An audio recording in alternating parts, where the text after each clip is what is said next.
होता भी नहीं है, ऐसे वो त्रिलोकीनाथ वृंदावन आकर के इतने प्रसन्न क्यों हो रहे हैं?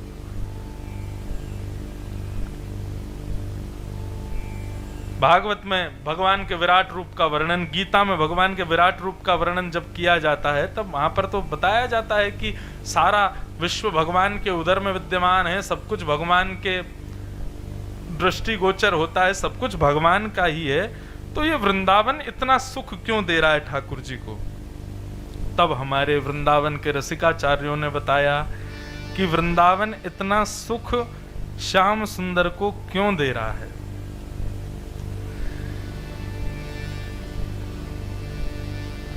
और इस भाव को कहते हुए रसिक जन कहते हैं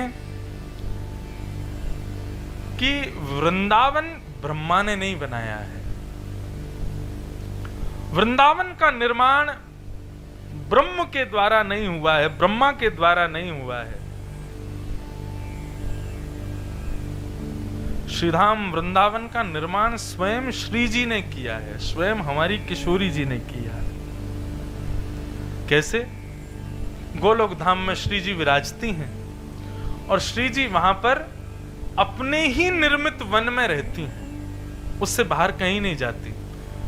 ठाकुर जी सब क्रिया देखते हैं, सृष्टि के सृजन पालन संहार में भी थोड़ा बहुत ध्यान देते हैं। 33 कोटि देवता भी आते हैं, ठाकुर जी उनसे मिलते हैं, लेकिन श्री जी अपने निर्मित वन में ही रहती हैं, जहां पर श्री जी स्वयं एक एक पौधा अपने हाथ से लगाती हैं, एक एक वृक्ष के पत्ते को अपने हाथ से सुकोमल बनाती हैं, एक एक पुष्प, एक एक गली, एक एक चौबारा, यहां तक कि श्रीधाम वृंदावन का एक एक कण धूल का वह भी किशोरी जी ने नियोजित किया है।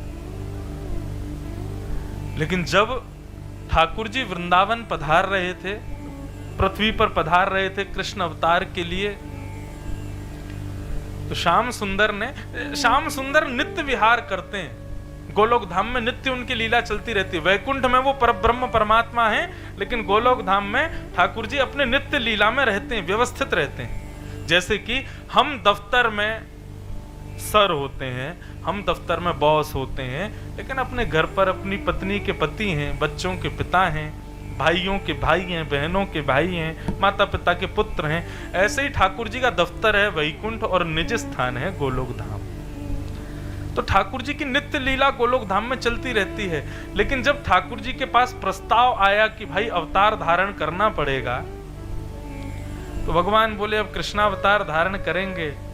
तब श्री जी से जाकर के ठाकुर जी ने कहा क्यों ना आप और हम दोनों चलें, और ज्ञान वैराग्य भक्ति सबका तो स्थापन होता ही है, इस बार निष्काम प्रेम की स्थापना करके आएंगे, आप चलो संग में।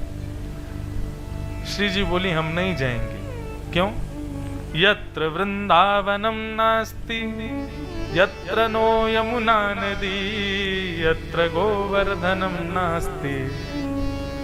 जहां पर ये तीनों नहीं है, वृंदावन नहीं है, यमुना जी नहीं है और श्री गोवर्धन नहीं है, वहां पर मैं नहीं जाती। मेरा मन इन तीनों से ही लगता है, क्योंकि इन तीनों का निर्माण मैंने ही किया है, अपने सुख के लिए किया है।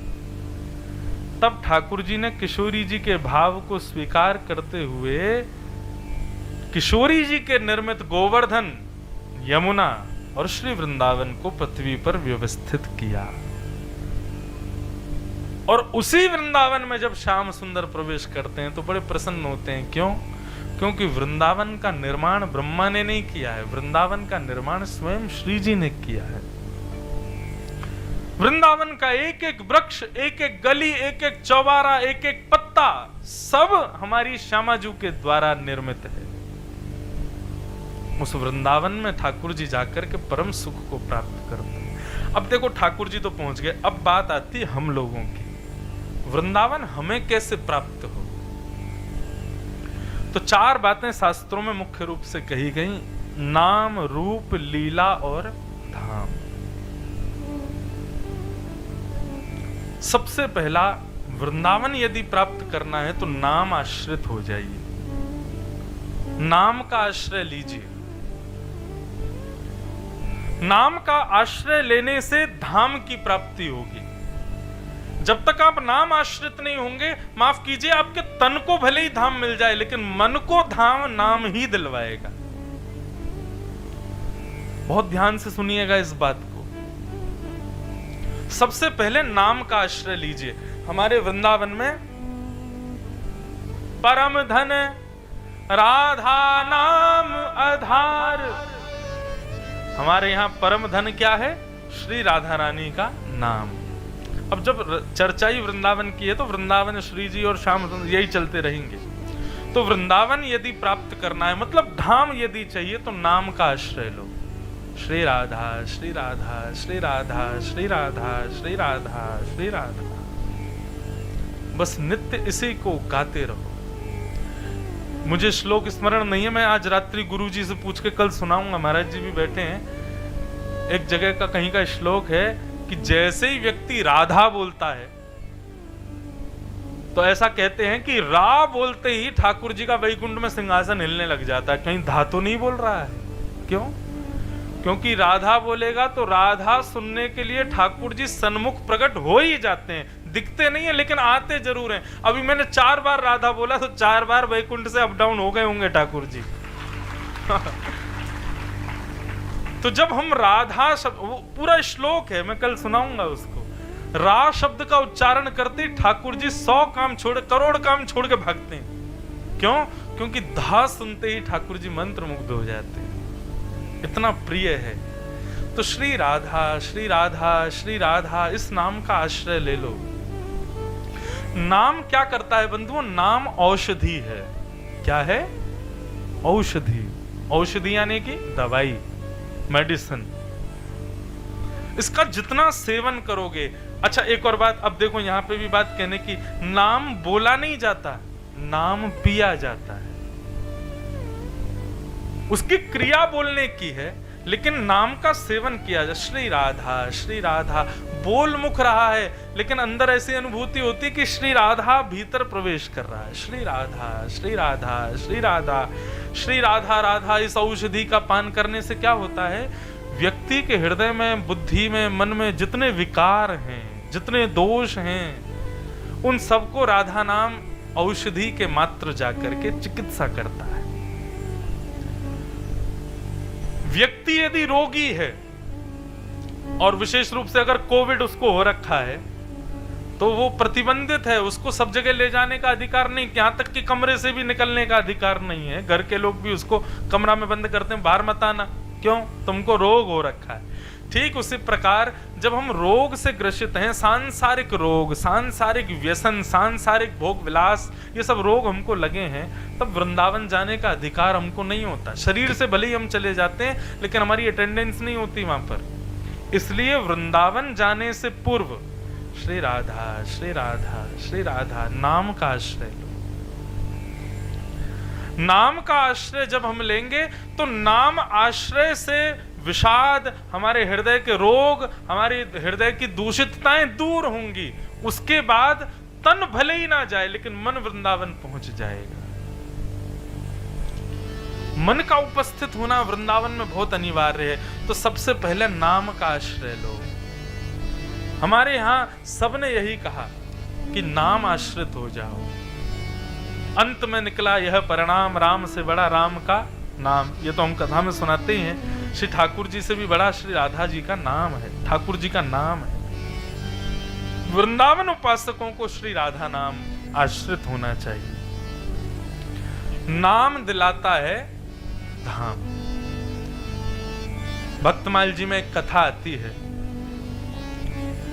एक राजा हुए, उन राजा का नाम था चंद्रपाल। क्या नाम था? जोर से बोलो। चंद्रपाल राजा जो थे, ये शरीर से रहते थे। राजस्थान का एक नगर है करौली, वहां के राजा थे चंद्रपाल राजा। ध्यान से सुनना, नाम व्यक्ति को कैसे वृंदावन में ले जाता है। फिर भले ही आप गांधीधाम रहो, कच्छ रहो, गुजरात रहो, सूरत रहो, बड़ौदा रहो, अहमदाबाद रहो, कहीं भी रहो, नाम यदि आपके पास है तो धाम आपका है। धाम में ही आप हो, यही विश्वास आपको मानना है। तो चंद्रपाल राजा थे करौली में। वो इतने नाम आश्रित थे कि नाम ने उनको पूर्ण रूपेण ठाकुर जी के योग्य बना दिया था। शरीर से राजा थे, रहते करौली में थे, लेकिन नित्य श्रीधाम वृंदावन में ही उनका स्थिति रहती थी, वृंदावन का ही अनुभव करते थे। अब चंद्रपाल राजा की बात तो चलो पहली बार आपने सुना इनका नाम, आपने नाम सुना होगा रैदास, नाम सुना है। श्री रैदास जी की स्थिति ऐसी बताते हैं कि श्री रैदास जी को एक दिन स्नान करते हुए नदी में ठाकुर जी मिल गए, तो रैदास जी उनकी सेवा करने लगे, अपनी कुटिया में रैदास जी को ले आए, रैदास जी ठाकुर जी को ले आए। तो रैदास जी का नियम था, वो विचरण बहुत करते थे, धामों में घूमते ही रहते थे, कभी बद्रीनाथ, कभी केदारनाथ, कभी जगन्नाथ, कभी द्वारिका, कभी वृंदावन, कभी कहीं। लेकिन जब से ठाकुर जी आ गए रैदास जी का निकलना बहुत कम हो गया। क्यों? ठाकुर जी के अनुकूल भोग की व्यवस्था, शयन की व्यवस्था, ये सब नहीं हो पाती थी। तो श्री रैदास जी एक ही जगह पे अपनी कुटिया में ही रहते थे, लेकिन उनका बड़ा मन होता था कि हम कहीं जाएं, कहीं जा नहीं पाते थे। तो रैदास जी ने एक युक्ति अपनाई और उन्होंने अपनी कुटिया में ही कोनों को नाम दे दिए। कुटिया का वो कोना बद्रीनाथ, कुटिया का ये कोना श्री वृंदावन, कुटिया का वो कोना जगन्नाथपुरी, ये कोना द्वारिका धाम, ऐसे करके कुटिया में बहुत सारे नाम और नामों की नेम प्लेट लगा दी जगह जगह। रैदास जी क्या करते, बीच में बोले रैदास की कुटिया, वहां पर ठाकुर जी का श्रृंगार करते, श्रृंगार आदि करके ठाकुर जी तैयार हो गए, चलो अब कहाँ चलोगे घूमने, चलो अयोध्या जी चलते हैं। सारा सामान वामान सब लगाते, भोजन की सामग्री रखते, ठाकुर जी का बैग लगाते, अपना बैग लगाते, सब लगा के ठाकुर जी को गोद में उठाते। कुटिया में ही एक स्थान का नाम अयोध्या था, वहां ले जाके ठाकुर जी को विराजमान, जय हो श्री अयोध्या धाम की जय, जय हो राजा रामचंद्र भगवान की जय। अरे वाह, देखो कितनी सुंदर सरयू जी बह रही हैं, कैसी सुंदर हवा बह रही है, राम राम करते लोग घूम रहे हैं। और पूरे दिन इसी स्थिति में रहते थे कि मैं श्री अवध में हूं, श्री कनक बिहारी जी सामने बैठे हैं, श्री हनुमान जी का दर्शन हो रहा है, सरयू जी बह रही हैं, ऐसे भाव में रहते। दूसरे दिन कहते, लाल जी बड़ा अच्छा अयोध्या का भ्रमण रहा, अब इच्छा हो रही है थोड़ा बद्रीनाथ दर्शन करने चलें। तो उस दिन श्रृंगार करके सब सामान फिर उठाते, एक कोने का नाम बद्रीनाथ, वहां पहुंच जाते। जय हो बद्रीनाथ, कैसी सुंदर हवा चल रही है, देखो कितना सुंदर हिमालय, गंगा जी बह रही हैं, जय हो नाथ, बड़ी कृपा आपकी जो मुझे इतना घुमा रहे हो। अब ये तो थी कुटिया के अंदर की स्थिति। स्थिति करते करते ये हो गया कि श्री रैदास जी जब बद्रीनाथ की यात्रा पर जाते थे ठाकुर जी को लेकर के, तो भले ही जेठ का महीना हो, जून जुलाई का महीना हो, वो अपने ठाकुर जी को शॉल पहनाते, कंबल पहनाते, अंदर कुटिया में। अरे बद्रीनाथ में है ठाकुर जी, हवा चल रही है, ठंड पड़ रही है, बर्फ गिर रही है, ठाकुर जी आप शॉल पहन लो। अंगीठी रख देते सामने, अग्नि प्रज्वलित करते, ठाकुर जी को तपाते, और बाहर जुलाई का महीना। स्थिति ये हुई कि महाराज एक बार श्री रैदास जी अपने ठाकुर जी को बद्रीनाथ ले गए और जेठ के महीना में उनके गांव में बर्फ गिरने लग गई।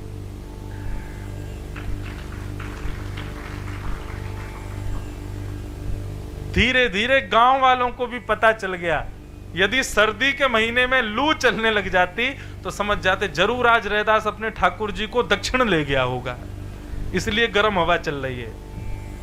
और कभी गर्मी के महीना में बर्फ गिर जाती, बोले अरे आज रैदास के ठाकुर जी बद्रीनाथ पहुंचे होंगे जरूर। ये स्थिति, इसका मतलब ये बिल्कुल प्रमाणित हो जाता है कि हमारा तन का उपस्थित होना सांसारिक विषय है, हम तन से कहीं उपस्थित हो, लेकिन मन का उपस्थित होना कहीं पर, ये भक्ति का विषय है, ये भाव का विषय है। और वृंदावन तन की प्रेजेंस मांगता ही नहीं है, वहां तो मन का ही प्रेजेंट होना जरूरी है।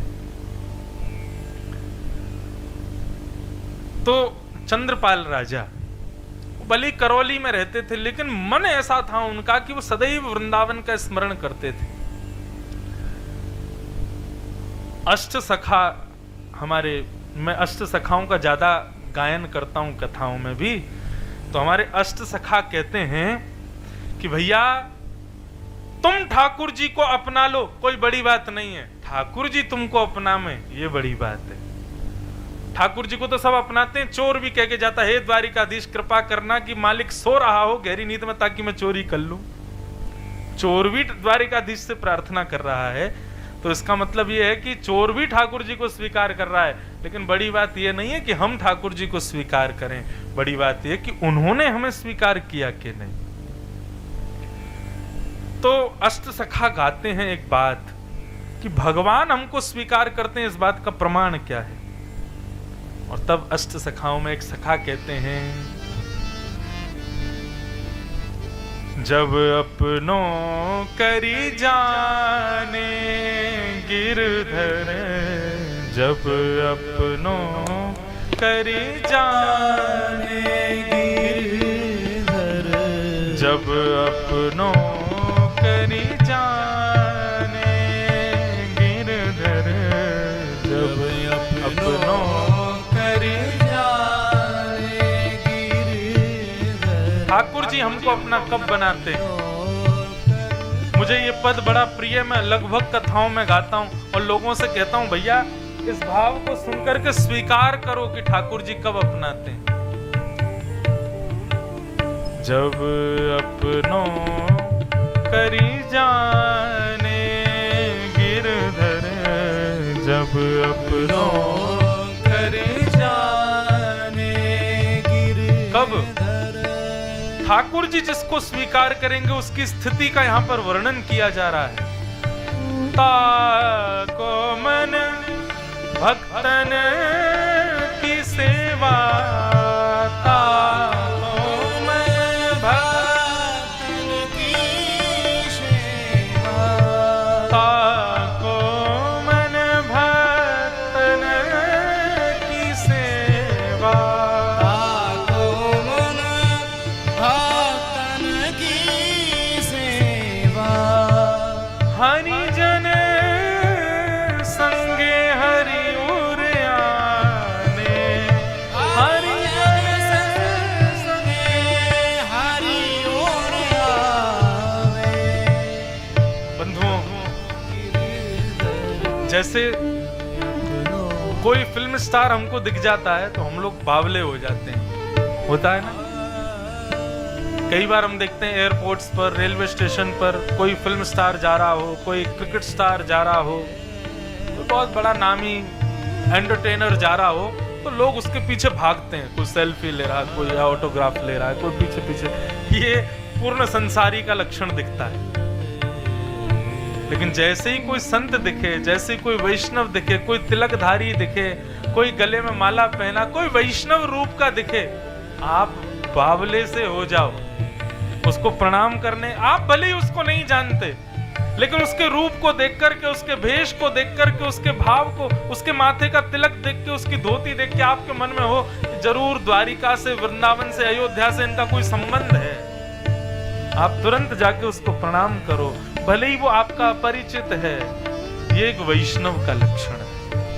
और वैष्णव का भी नहीं, ये ठाकुर जी ने तुमको स्वीकार किया, ये उस बात का प्रमाण है कि तुमको उनको देख करके प्रणाम करने की इच्छा हुई।